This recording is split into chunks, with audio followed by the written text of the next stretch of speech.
د دوامداره پرمختیا لپاره له مصنوعي ځیرکتیا څخه د ګټې اخیستنې یو علمي او څیړنیز سیمینار جوړ شو.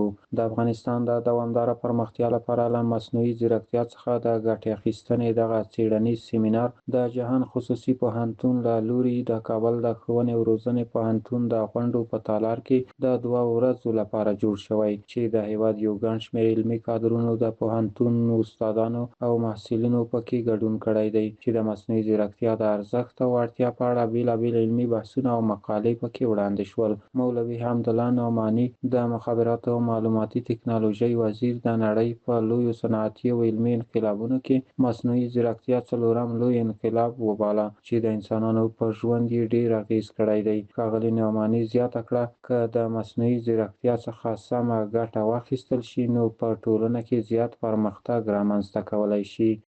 مصنوعي ځیرکتیا د بشري پرمختګونو یا د بشري پیشرفت او هڅو تقریبا د صنعتي انقلابونو دا څلورم انقلاب ده سراجي.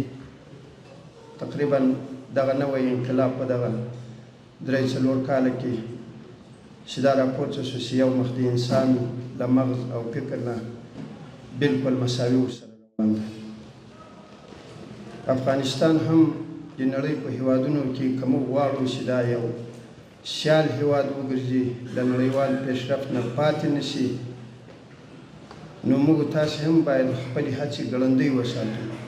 خوشحال جواد، د جهان پوهنتون رئیس، په دغه مراسمو کې د مصنوعي ځیرکتیا د اړتیاوو ارزښت او همدارنګه د علمي او څیړنیزو سیمینارونو په اړه خبرې وکړې. ویل د خصوصي پوهنتونونو له لوري د څیړنیزو او علمي سیمینارونو جوړول د علمي بنسټونو او ټولنې د پیاوړتیا په برخه کې رغنده رول لري.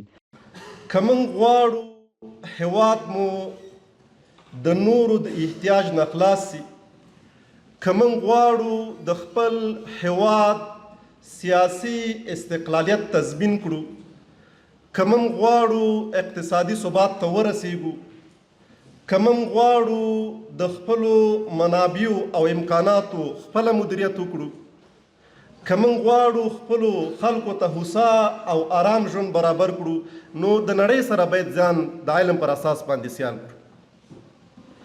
مصنوعي ځیرکتیا ده چې زمونږ روغتي سکتور هغې ته انکشاف ورکړي.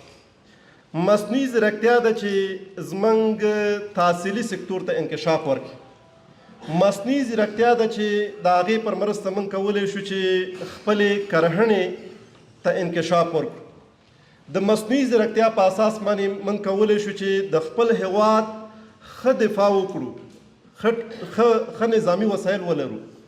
د دغه علمي او څیړنیز سیمینار ګډونوالو د بشري ټولنې د پرمختګ په لارو چارو خبرې او بحثونه ترسره کړل، او د کنفرانس د ټاکل شوې موضوع په اړه هر اړخیز معلومات وړاندې شول. که چیرې کې موږ غواړو چې د دنیا سره هممهاله متوازن پرمختګ وکړو، او دلته هم لیکل شوي دي د دوامداره پراختیا. د دوامدارې پراختیا اصل یو عادي بحث نه دی. په نړیوالو اقتصادي ادبیاتو کې، په نړیوالو اقتصادي طبیعي ادبیاتو کې د دوامداره پراختیا اصل یو ډیر مهم او بنیادي اصل دی، چې اوس د ټولې دنیا ستراتیژیانې د دوامداره پراختیا د اصل په اساس باندې جوړیږي، او پوهنتونونه د دوامداره پراختیا اصل پر اساس باندې په خپلو نصابونو کې تغییر راولي. که د AI د آرټیفیشل انټیلیجنس دا چټ GDP ورته وایي، دا جایز دی. لکه څنګه چې نور مباح اشیاء دي، دا جایز دي.